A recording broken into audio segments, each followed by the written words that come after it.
Hello everyone. मैं लाया हूँ आप लोगों के लिए 90 डेज का planner for CA final students जो अपीयर करने वाले हैं मई 2025 में। ठीक है, मैंने यहाँ पे ट्राई किया है कि सारे परम्यूटेशन कॉम्बिनेशंस बिठा दूँ, सारे टाइप के स्टूडेंट्स को मैं यहाँ पे कवर करूँ।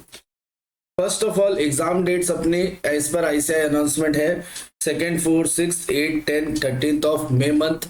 ठीक है, जो as usual first week of May में स्टार्ट हो जाती है, एज यूजुअल वहीं पे स्टार्ट हो रही है। ठीक है, रिमेनिंग डेज अगर एग्जैक्ट डेज की बात करूं तो जिस टाइम में मैं ये रिकॉर्डिंग कर रहा हूं उसके नेक्स्ट डे से अगर मैं काउंट करूं तो रफली 98 डेज बचते हैं, इंक्लूडिंग जैन मंथ के कुछ डेज। और अगर मैं प्योरली फर्स्ट फेब से स्टार्ट करूं तो ये 89 डेज बचते हैं। तो मैंने रफली 90 डेज का प्लानर यहाँ पे बना के दे रहा हूँ। सिंगल ग्रुप दे रहे हो या दोनों ग्रुप दे रहे हो, दोनों को मैं यहाँ पे कवर करने की कोशिश करता हूँ। ग्रुप 1 के सब्जेक्ट से आपको पता है FR, AFM, audit, and group 2 के सब्जेक्ट से आपके पास DT, IDT and integrated business solution, मतलब मल्टी डिसिप्लिनरी केस स्टडीज। देखो, अगर ये आपका फर्स्ट अटेम्प्ट है एंड आप ऑलरेडी लीव पे जा चुके हो तो ये वीडियो आपके लिए है। ये आपका फर्स्ट अटेम्प्ट नहीं है, दोनों ग्रुप पेंडिंग है, तो भी ये वीडियो आपके लिए है। या हो सकता है सिर्फ एक ही ग्रुप बाकी है लेकिन समहाउ आपके पास 90 डेज प्योरली फ्री है। सो बेसिकली मैं यहाँ पे अज्यूम कर रहा हूँ कि ये वीडियो उन लोगों के लिए बना रहा हूँ जो जिनके पास पूरे 90 दिन अवेलेबल है। अगर एक ग्रुप बाकी है और आपका सिर्फ लीव पे जाओगे एंड में आप, और आपको सिर्फ 30-45 डेज के आसपास लीव मिलेगी, तो उसके लिए मैं एक सेपरेट वीडियो बनाऊंगा। ठीक है, तो प्लीज ये सिर्फ वो लोग देखें जिनके पास 90 दिन पूरी तरह से फ्री हो और आप ये 3 कैटेगरी में किसी एक कैटेगरी में फॉल होते हो। अभी देखो, स्ट्रैटेजी फॉर बोथ ग्रुप को पढ़ने से पहले आप खाली इतना समझो कि स्टडी पैटर्न क्या होना चाहिए। बहुत लोग नाइट वाले बंदे होते हैं, बहुत लोग अर्ली मॉर्निंग वाले बंदे होते हैं, करेक्ट। देखो ऐसा है ना, मैं एक पैटर्न बताता हूँ। अगर आप नाइट वाले बंदे हो तो आप ना मेरे मॉर्निंग वाले स्लॉट्स को पीछे खिसका खिसका के नाइट में कन्वर्ट कर देना। अगर आप मॉर्निंग वाले बंदे हो तो मैंने वही लिखा है। वाई? बिकॉज मैं खुद नाइट वाला बंदा था, लेकिन मुझे लगता है कि अर्ली मॉर्निंग इज प्रिफरेबल। ये बहुत थोड़ा सा बेटर सिनारियो होता है। ठीक है, एनीवे अगर आप नाइट में भी हो तो कोई प्रॉब्लम नहीं है। बस आप क्या करना, ये वाला पोर्शन लेट स्टार्ट करना और ये वाले कुछ टाइम यहाँ पे नीचे ऐड कर देना, मतलब टाइम को खिसका देना। तो आप समझ सकते हो कि आपको एग्जैक्टली क्या करना है। नाउ लेट अस से कि आपके पास आपका दिन स्टार्ट होता है 7 बजे, सुबह 7 बजे आप उठते हो, और अगर नहीं उठते हो तो उठना पड़ेगा, सीए फाइनल है। 7 बजे उठते हो, 8 बजे तक आप 1 आवर लेते हो फ्रेश वगैरह होने में, कोई प्रॉब्लम नहीं है। ठीक है, अब ये प्राइम और माइनर क्या होता है ये मैं बताऊंगा। ये मेरा पैटर्न है, मैं जब पढ़ता था तब मैं इस तरह से पढ़ता था। नाउ मुझे ऐसा लगता है कि एट अ स्टेज कभी भी 3 आवर्स से ज्यादा नहीं बैठना चाहिए, कभी भी नहीं। 3 आवर्स से ज्यादा बैठना मतलब कि आप अपनी एफिशिएंसी को कम कर रहे हो। 3 घंटे से कम बैठना मतलब कि शायद आपका मन सही जगह पे कंसंट्रेट नहीं हो पा रहा है। हालांकि कोई प्रॉब्लम नहीं है 3 घंटे से कम बैठने में, बट ये है कि पोर्शन इतना बड़ा है कि आपको बैठना चाहिए 3 आवर्स के लिए। अब सुनो, 8 to 11 3 आवर्स होता है, ये आपका स्टडी टाइम है। देन अगेन 11 to 11:30 आपका अगेन ब्रेकफास्ट का ब्रेक है। देन 11:30 to 1 ये 2 आवर्स का स्टडी टाइम है। देन 1 to 2 आपका ब्रेक लंच का ब्रेक है 1 आवर का। अब ध्यान से सुनो, आई नो 1 घंटा लंच के लिए नहीं लगता है। Now it's up to you whether to utilize whole 1 hour for lunch और utilize only 10 minutes for lunch and 50 minute आपके पास है, आपको जो करना है करो। मैं क्या करता था मैं समझाता हूँ। मेरा प्रॉब्लम ये है कि मैं बहुत जल्दी खाता हूँ। ठीक है, तो मेरा ना 10 मिनट में लंच खत्म हो जाता, 10 से 12 मिनट। तो मैं बाकी का जो 1 आवर का टाइम था या तो मैं सोता था या तो मैं टाइम पास करता था। इट डिपेंड्स कि मेरा कौन सा डे चल रहा है। फॉर एग्जाम्पल, अगर मेरा एंग्जाइटी वाला डे चल रहा है, अगर मेरे को बहुत डर लग रहा है, अगर मैं बहुत पैनिक हो रहा हूँ, मैं अंदर से वाइब्रेशन हो रहा है, पसीने निकल रहे हैं, तो मैं पॉजिटिविटी ढूंढने के लिए कॉमेडी वीडियोस देख लेता था। ठीक है, फिर चाहे वो स्टैंड अप हो या कोई भी हो, ये इट्स योर विश। लेकिन अगर मैं बहुत ज्यादा कॉन्फिडेंट हूँ स्टडी को लेके, मैं बहुत खुश हूँ, ऑलरेडी मैं पॉजिटिव हूँ, तो मैं स्लीपिंग में टाइम यूज करता था। बिकॉज देखो, अगर तुम बैठे हो मोबाइल चला रहे हो, ठीक है, और तुम ऑलरेडी खुश हो। मोबाइल चलाना इसलिए है ताकि तुम्हें खुशी मिले, पर तुम ऑलरेडी खुश हो तो फिर तुम्हें मोबाइल नहीं चलाना चाहिए, तुम्हें सो जाना चाहिए। बिकॉज सोना is the best alternative to spend waste वाला टाइम, ठीक है, फॉर सी जर्नी। एनीवे, तो ये आपका लुकआउट, आपको जो करना करो, ये 1 आवर प्योरली आपका है। उसके बाद 2 to 5 अगेन 3 आवर्स का स्लॉट है, उसके अंदर स्टडी करना है। देन 5 to 5:30 अगेन 30 मिनट्स का snacks break, walk, gym, time pass, जो करना करो, it's your time. Then 5:30 to 8:30 3 hours का स्टडी है, ठीक है।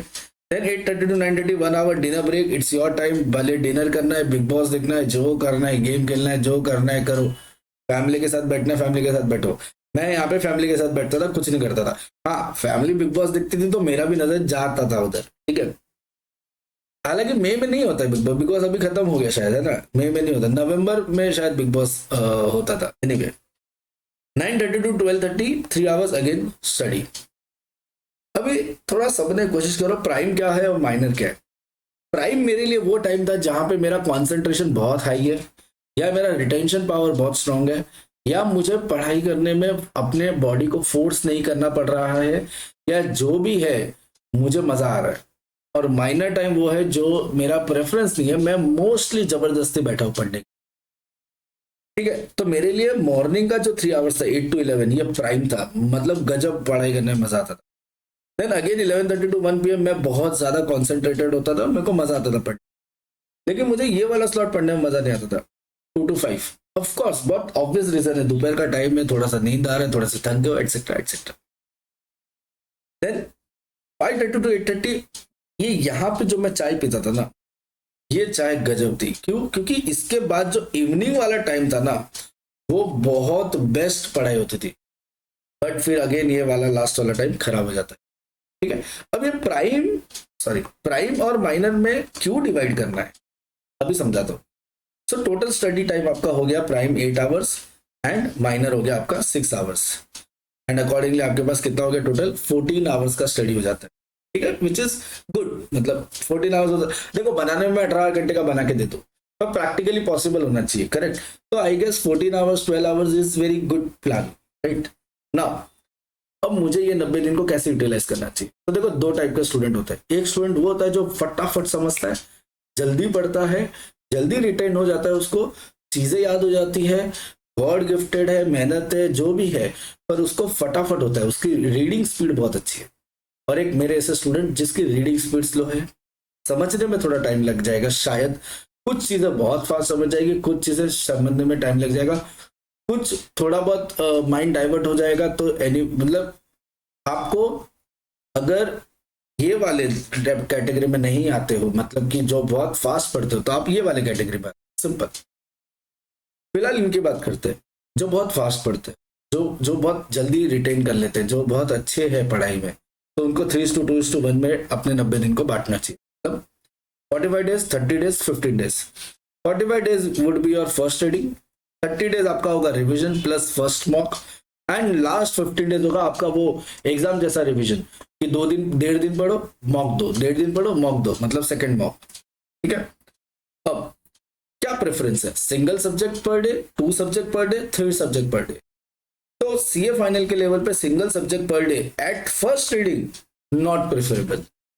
हाँ, यहाँ पे ठीक है, यहाँ पे भी ठीक है, बट यहाँ पे नो, नॉट एट ऑल, क्योंकि आपका एफिशिएंसी बहुत खराब हो जाएगा। आपको लगेगा कि मेरे को सब्जेक्ट समझ रहा है, और फिर product life cycle decline, maturity पे आने पे आप डिक्लाइन चले। 2 subject highly preferable, very good combination. 3 subjects provided आपका थर्ड सब्जेक्ट कौन सा पता है, केस स्टडी वाला। मतलब कि आपका थर्ड सब्जेक्ट अगर ये है, then yes it is preferable, 3 subject पढ़ने चाहिए, ठीक है। अब मैंने कौन सा प्लान चूज करूंगा अगर मैं होता तो देखो, मैं आपको ये सजेस्ट करूंगा कि आप ना इस वाले में जाओ, और थर्ड सब्जेक्ट आपका केस स्टडी होना चाहिए, और वो थर्ड सब्जेक्ट यहाँ पे होना चाहिए लास्ट वाले स्लॉट में, 9 से 12:30 वाले स्लॉट में। बेस्ट टाइम है केस स्टडी सॉल्व करने का, बेस्ट। मतलब कि आप कितने भी थक चुके हो तो भी ये बेस्ट टाइम है।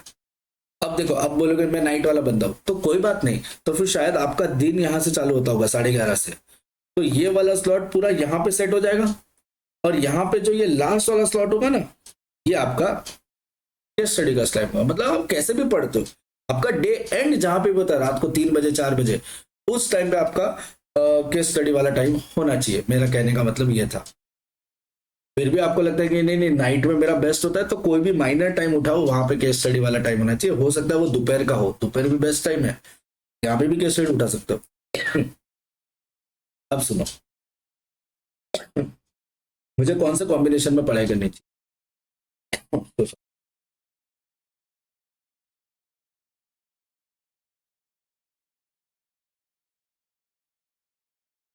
अभी देखो, मुझे ना ये कॉम्बिनेशन में पढ़ाई करनी चाहिए। एफआर के साथ मुझे उठाना चाहिए ऑडिट। एफआर के साथ ऑडिट इसलिए उठाना चाहिए क्योंकि एफआर और ऑडिट में काफी सिमिलैरिटी है। इंडेक्स पढ़ते टाइम आपको ऑडिट की हेल्प हो सकती है, ऑडिट पढ़ते टाइम आपको एफआर के में इंडेक्स की हेल्प हो सकती है। दोनों में कॉमन टॉपिक भी है, सीएफएस जैसे कंसोलिडेटेड फाइनेंशियल स्टेटमेंट, और ऑनेस्टली ये दोनों एक दूसरे को कैरी करते हुए चलेंगे, तो ये it is very helpful. Then DT के साथ एएफएम उठाना चाहिए। इसका रीजन ये है कि लोगों को डीटी डिफिकल्ट लगता है, एएफएम लोगों को थोड़ा सा इजी लगता है। और अगर आपका केस वाइस वर्सा है तो भी ये कॉम्बिनेशन सेट हो रहा है, एएफएम डिफिकल्ट लग रहा है, डीटी इजी लग रहा है, एनी केस ये परफेक्टली सेट होता है। मैं डीटी के साथ आईडीटी नहीं देना चाहता बिकॉज दोनों टैक्स टैक्स टैक्स थोड़ा सा मजा नहीं आएगा, ठीक है। तो आपको डीटी के साथ एएफएम लेना है, आईडीटी के साथ एएफएम लेना है, इट्स अप टू यू। थोड़ा देखो, अब ये कोई रिजिड प्लान नहीं है कि यही फॉलो करना है, आपको इसमें अपने हिसाब से फेरबदल करना है। अब ध्यान से सुनो, पहला रीडिंग 45 डेज का है ना, तो 45 डेज को मैंने कैसे प्लानिंग किया सुनो। रफली अगर मैं डिवाइड बाय सब्जेक्ट कर लूँ तो ये 8 दिन जितने भी आते हैं ऐसे कुछ आता है, लेकिन समझने की कोशिश करो। कभी भी एक सब्जेक्ट को ना 10 दिन से ऊपर मत पढ़ो। देखो व्हेन आई एम सेइंग 10 दिन, तो आपको लगेगा 10 दिन ज्यादा है, 10 दिन ज्यादा नहीं, ये 5-5 दिन में डिवाइड हो रहा है ना, दिन में 2 सब्जेक्ट पढ़ रहे हो, इसीलिए बोल रहा हूँ कभी भी 10 दिन से ऊपर मत खींचना, क्योंकि आपको लगेगा कि और 2 दिन दे देता हूँ सब्जेक्ट खत्म हो जाएगा, लेकिन वो 2 दिन ना 3 दिन में कन्वर्ट हो जाएगा। अगेन प्रोडक्ट लाइफ साइकिल क्या होता है ना, एफिशिएंसी एक लेवल तक अच्छी लगती है, उसके बाद ना वो एफिशिएंसी गिरने लगती है, आपको रियलाइज नहीं होता ये चीज। तो 10 दिन तक मेरा कितना परसेंट पोर्शन हो जाना चाहिए, ज्यादा नहीं बोल रहा हूँ। अगर आपका 45 डेज का रीडिंग टाइम है और आप फास्ट पढ़ते हो तो ये आपका 60 से लेके 80% पोर्शन हो जाना चाहिए। अगेन सेम 10 डेज, और यहाँ पे आपके 10 डेज खत्म हो जाते हैं। पर आप बोलोगे यहाँ पे मैंने केस स्टडी तो डाला नहीं, तो जरा सोचो, केस स्टडी तो डेली बेसिस पे करना है ना यार, तो केस स्टडी को अलग से टाइम देने का क्या मतलब। डेली अगर 3 आवर्स 2 आवर्स आप केस स्टडी करते हो, डेली आप 2-2 केस स्टडी सॉल्व करते हो, तो भी इनफ है, करेक्ट। अब ध्यान से सुनो, अब रही बात यहाँ पे आईडीटी के साथ क्या लूँ, तो अगेन एफआर ले लो वापस, एफआर वैसे भी यूज सब्जेक्ट है। अब देखो यहाँ पे आपका 30 डेज खत्म होता है, so what about next 15 days. तो एफआर का 2 बार पढ़ के हो गया, सिंस ये बड़ा सब्जेक्ट है तो यहाँ पे भी 10 डेज, यहाँ पे भी 10 डेज, करेक्ट। अब बाकी नेक्स्ट आपको लेना है, ये ग्रीन का मतलब होता है ये सेकंड टाइम पढ़ रहे हो 45 डेज के अंदर ही। सेकंड टाइम रिवीजन नहीं हो रहा है क्योंकि ये फर्स्ट रीडिंग है। क्यों? क्योंकि यहाँ पे आपका 80% ही पोर्शन हुआ था, या शायद 65-70%, तो बाकी का पोर्शन आप यहाँ पे कंप्लीट करोगे। तो पहले क्यों नहीं किया, क्योंकि वो मैंने बोला ना ज्यादा लंबे टाइम तक एक सब्जेक्ट को मत उठाओ। तो यहाँ पे डीटी प्लस एएफएम ले लो, और यहाँ पे ऑडिट प्लस आईडीटी ले लो, या any combination as per your requirement. फिर सेकेंड रिवीजन में क्या करना चाहिए, सेकेंड रिवीजन को ये 10-10-10 में ही लेना, और यहाँ पे एफआर में रिक्वायरमेंट के हिसाब से चलना, या आईडीटी को 5 दिन में खत्म कर देना, और बाकी का 5 दिन आप उसके हिसाब से मैनेज करना। ये आपका मॉक प्लस रिवीजन होगा, ठीक है। देन ये तो अपना फाइनल 1.5 दिन पढ़ो और फिर टेस्ट दो, 1.5 दिन पढ़ो और टेस्ट दो, ये वाला कर रहा है एग्जाम जैसा। इस तरह से ये परफेक्ट स्ट्रैटेजी बनता है 3:2:1 के लिए। अब बात करते हैं 2:1, मतलब कि ऐसे लोग जिनको पढ़ने में टाइम लगता है, जिनको एक सब्जेक्ट खत्म करने में 10 दिन नहीं 12 दिन नहीं शायद 15 दिन लग सकते हैं, तो कोई प्रॉब्लम नहीं है। आप फर्स्ट रीडिंग खत्म करोगे 60 डेज में, जिसके अंदर थोड़ा सा रिवीजन ऐड करना ही पड़ेगा, एंड 30 डेज में आप रिवीजन करके मॉक भी दे दोगे, ठीक है। अब आपके लिए कॉम्बिनेशन कैसे सेट होता है, देखो आइडियली 60 डेज है ना आपके लिए, तो आप यहाँ पे 15 दिन ले सकते हो। बट अगेन बात वही हो जाती है ना कि अगर एक सब्जेक्ट को लंबा खींचा तो एफिशिएंसी कम हो जाएगी, इसीलिए मेरा प्रेफरेंस ये रहेगा कि आप FR ऑडिट DT AFM जैसे चल रहा है वैसे 10 डेज तक चलाओ। अब जो फास्ट पढ़ते हैं इनका अगर 80% या 65% खत्म होता है तो अब मैं मानता हूं आपका 50% खत्म होगा, कोई प्रॉब्लम नहीं है। बाकी का टाइम आप यहाँ पे दे दो, ठीक है, DT AFM ऑडिट IT और यहाँ पे FR। तो इस तरह से यहां तक आपका 90% पोर्शन हो जाएगा इवन इफ आप स्लो पढ़ते हो। नेक्स्ट 15 दिन में या तो आप रिवीजन प्लान करो या तो आप बाकी का 10% प्लस रिवीजन प्लान करो, इट्स अप टू यू, क्योंकि ये फ्यूचर का बात हो गया। You and I we both are not aware कि आपका यहां तक कितना पोर्शन पढ़ के हो चुका होगा। टोटलिटी में बात करूं तो ये आपका 45 डेज होता है और ये 15 दिन, इस तरह से ये 60 दिन का प्लानिंग सेट होता है। 30 डेज में सब हाफ कर देना और मॉक भी दे देना, सिंपल। अच्छा, ये तो हो गया बोथ ग्रुप का। व्हाट इफ मैं सिंगल ग्रुप देता हूं और मेरे पास पूरे 90 दिन, सॉरी परसेंटेज डाल दिया, 90 डेज है, तो बहुत ऑब्वियस है 3:2:1 ही फॉलो करो, क्योंकि बहुत दिन है यार, और बस कॉम्बिनेशन चेंज कर दो सब्जेक्ट का, खत्म। अब ये नोट क्या है, नोट में मैं एक्चुअली ये ब्लैंक इसलिए रखा है क्योंकि मैं चाहता हूँ कि ये नोट आप मेरे टेलीग्राम चैनल से डाउनलोड कर लो, अपने पास इसका प्रिंट निकाल लो और यहाँ पे नोट बोलो या रिमार्क बोलो, जैसा बोलना है वैसे बोलो, ये आप अपने हिसाब से लिखते चलना, ठीक है। आप अपने हिसाब से इसका ट्रैकर बना दो कि मेरा किधर तक हो गया या किधर तक नहीं हुआ, करेक्ट है। चलो, इस तरह से अपना ये प्लानर खत्म होता है। ये मैं PDF अपलोड कर दूंगा। जो भी कुछ भी हेल्प लगेगी प्लानिंग में, या ऐसा भी हो सकता है कि आपका 45 डेज में 30 डेज गुजर गया, नाउ यू नीड हेल्प कि यार मेरा ये स्टेटस है, अभी मेरे को आगे क्या करना चाहिए, I don't know, then you can reach out to me, I will definitely help you. हम लोग इस प्लान को रिवाइज भी कर सकते हैं थोड़ा सा। आई होप आपको प्राइम माइनर में समझ गया। ये कंसेप्ट मेरे लिए तो बहुत हेल्पफुल था, आपके लिए भी हेल्पफुल होगा। प्राइम सब्जेक्ट में वो सब्जेक्ट पढ़ा जाता है जो आपके लिए वीक हो, जिसमें आपका कंसंट्रेशन पावर बहुत हाई चाहिए, जिसमें आपको जैसे ऑडिट वगैरह हो गया, और माइनर वो है जिसमें थोड़ा सा कंसंट्रेशन इधर उधर हो जाता है तो चल जाता है, और या फिर जिसमें प्रैक्टिकल, जैसे AFM मेरे लिए माइनर था क्योंकि मुझे आता था अच्छे से, FR में कुछ टॉपिक मेरे लिए माइनर थे, कुछ टॉपिक मेरे लिए प्राइम थे, ठीक है। अकॉर्डिंगली ऑडिट हमेशा मेरे लिए प्राइम था क्योंकि ऑडिट में अपन वीक थे, तो इस तरह से पूरा मैंने प्लानिंग रख करके सेट किया था, ठीक है।